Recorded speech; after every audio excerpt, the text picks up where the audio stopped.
Hello everyone and welcome back to our YouTube channel. In this video, I'm going to show you how to fix Expo Go app not working. First, to resolve this issue, we will first head over to our device settings. From here, scroll down and tap on General. Once you're in the General Settings tab, look for iPhone Storage option and tap on it. Over here, you can either search for the app or you can scroll down and look for it. Then tap on the app. On the next screen, you need to tap on the Offload app option. A confirmation pop-up will come up. Now tap on the Offload app option here.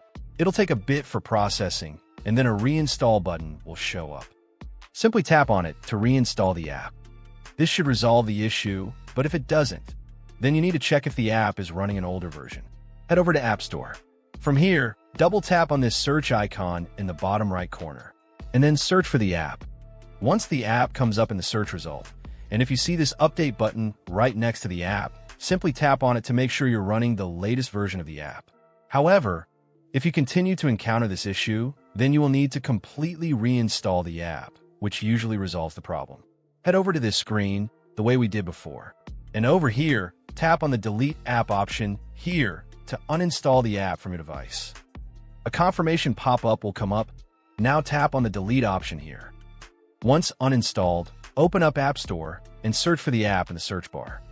After the app comes up in the search result, simply click on this cloud icon to install it back onto your device.